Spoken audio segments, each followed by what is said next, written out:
Welcome back to TKO Takes, and now in this video I want to go more in depth on the main event, and I just dropped my full card predictions, so make sure to go check that video out. But I don't know, maybe it's the hat, it's like messing with my brainwaves, but I actually think this fight's a lot closer to what people think. I think Conor's going to take the first 2 rounds.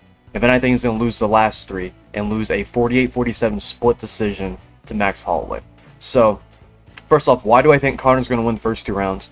Because he always comes out guns blazing. This new Conor, I mean, old Conor used to just wait for the guy to counter him, but this new Conor, he goes forward now, and I don't know if that's necessarily good for Conor. It hasn't really worked in his career.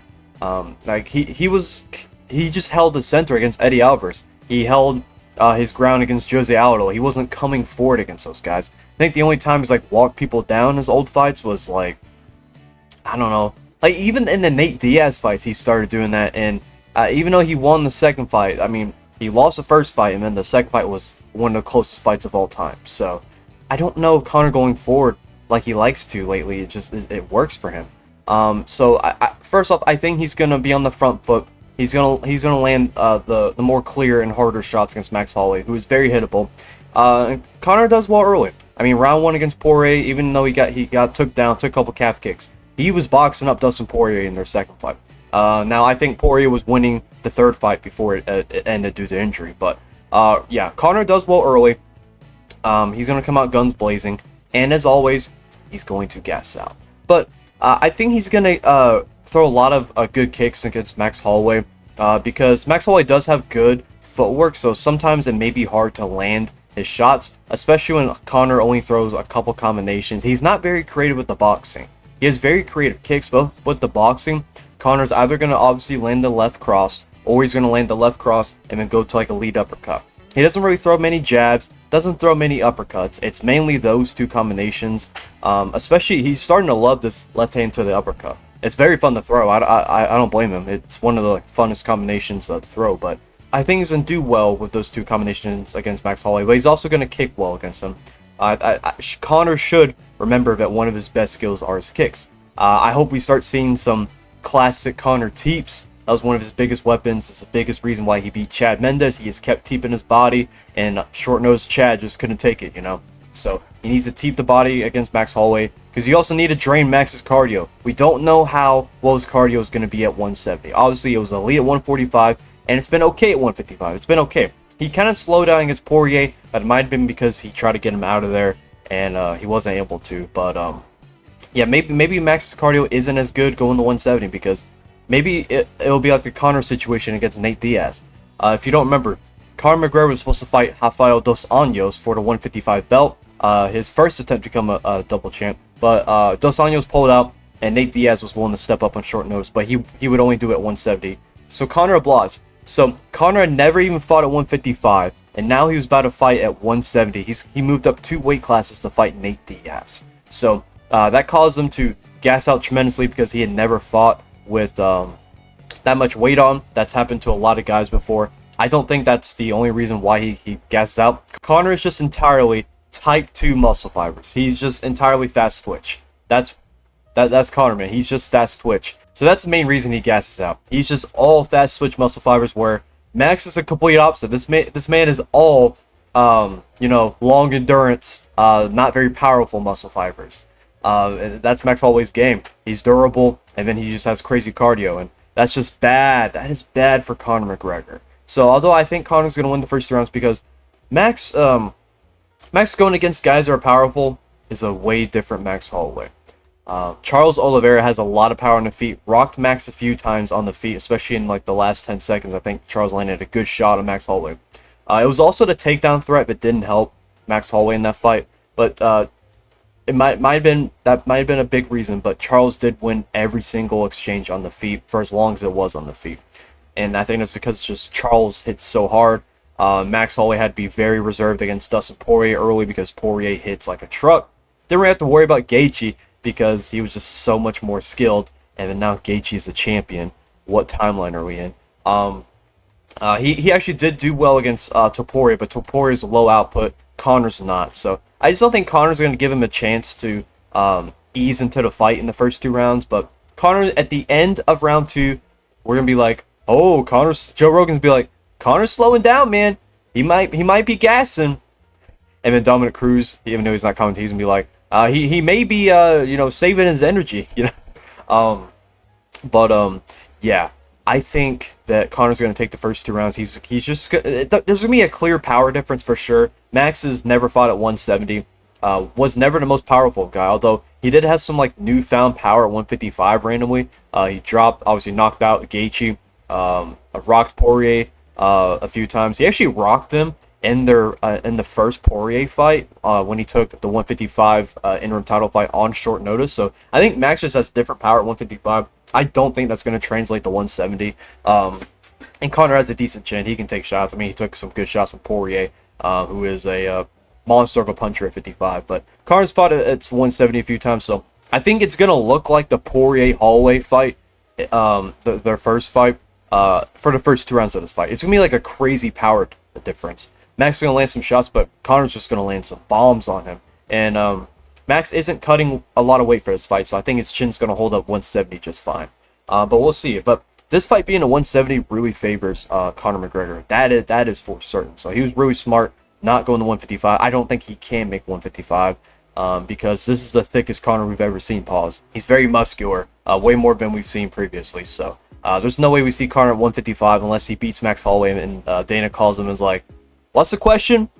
"Dana, you called me." "Huh?" Anyways, April, you want to fight Gaethje? I mean, that's the only way he's gonna fight at 155.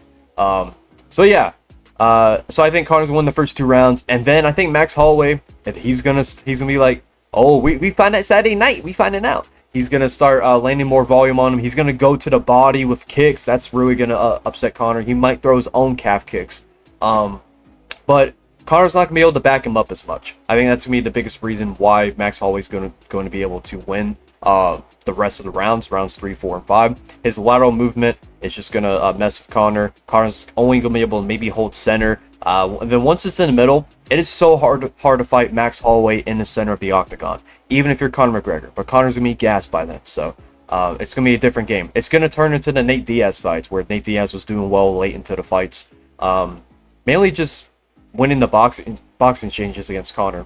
Now, what does help Conor is that Max does not have the long arms of Nate Diaz, but Max Holloway is faster, has more power, and just more skill than Nate Diaz. So it's not a good look for Conor if it goes late. Conor has to knock out Max Holloway early in this fight for him to win, in my opinion. I think that's the only way. So, and then here's the reason I think it's gonna be a split decision. What if it's 2-2, Conor is completely gassed? What if he shoots a Hail Mary takedown and gets it? Because you remember, now this was ages ago. Conor was like 24, Max was 20, so we're talking 14 years ago this fight happened. But Conor tore his ACL in the fight after dominating, so he had to resort to takedowns because Buddy couldn't extend his knee, or else he was going to snap it even more. But yeah, he resorts to takedowns and turns into Conor McGregor. He had he randomly had a V at the end of his name, and he started just out grappling Max Holloway. Now that was, very young Max Holloway, but what if that happens here? Look, Max had to do that against Yair. Max was gonna lose unless he started, turning the Max Holloway, Holloway off. He had to resort to takedowns and control Yair Rodriguez. So both these guys have had to do it in their careers before. Conor's more likely to do it in this fight because he did it in the first fight. So what if Conor gets a takedown, and then one of the judges just scores it for him because of that? Because it was like, oh my gosh, Conor got a takedown? What? His first takedown in the UFC since that fight? Yeah, that's why I see it being split decision. Because I just see Conor doing a Hail Mary takedown, and one of the judges are just going to give it to him. Because oh, Conor McGregor got a takedown. That's crazy. It's like Ngannou getting takedowns on Cyril Gane, So that's the only reason. But I think the oblique kicks are really going to mess with Conor. Especially if Conor is not in his karate stance. If he's in his, boxing stance he used against Poirier in their second fight, then it's not going to be good for Conor. So Max has really good oblique kicks. That's one of his newest weapons he added during the pandemic. It works really well for him. He was able to utilize it really good against guys like Arnold Allen, who's really heavy on his lead leg, who's also a southpaw. So what was also really weird about the Arnold Allen fight for Max Holloway is that Holloway fought him in southpaw. I need to see Max. I don't know if Max has fought any other southpaws besides, but it's weird. He didn't do that against Poirier. He didn't match his stance. That was a really weird fight. Max Holloway beat Arnold Allen in southpaw. Like, he was barely an orthodox. I don't know if y'all remember that fight, but Max Holloway's able to beat Arnold Allen with a jab. I thought that was a really impressive performance. Weird, but he beat Arnold Allen in southpaw. So I don't know if he's gonna match Conor's stance. I hope he doesn't. He should switch stances, fight primarily in orthodox if he wants to have success. But I thought that was really interesting. Hopefully he doesn't do that against Conor, because you definitely don't want to be in your non-comfortable stance against Conor, because you start to overthink a little bit when you're in your opposite stance. Think about what you're gonna throw, and then boom, you get hit with a left cross, and then he's doing the money dance on you. But yeah, the oblique kicks are gonna work well. The jabs to the body, jabs to the head. He's got really fast hands. It's gonna be way faster than Conor's hands in rounds 3, 4, and 5. So either way, I think Conor's gonna do really well in this fight. I think it's going to be a fight where his stock goes up even with a loss, because we're talking about Max Holloway, man. Conor McGregor has been out of the cage for 5 years, and he's gonna walk in, win the first 2 rounds, and do pretty well against Max Holloway. That's really impressive. This should not have been the fight. Way closer fight. Could have been Colby Covington before he retired. Jorge Masvidal, who's been rumored to come back for years at this point. So I don't know if it's ever going to happen. Even Stephen Wonderboy Thompson is a way closer fight than Max Holloway. I think it's crazy he's fighting Holloway. So yeah, I'm going to go with Max Holloway by split decision. So yeah, I'm going to go with a split decision victory for Max Holloway, 48-47. And Conor's going to do us proud. I don't think he's going to win, but I think he'll make it close. But yeah, it's going to be a crazy fight. Dude, the nerves I'm going to feel whenever these two guys, when the camera pans to them before they're about to, the fight's about to start. Oh, it's going to be crazy. So I'm really looking forward to this fight. Make sure to check out my full card picks, and I got even more UFC 329 videos coming out, so stay tuned for that. And make sure to let me know what you guys think in the comments about this fight. Would really appreciate it. God bless you all.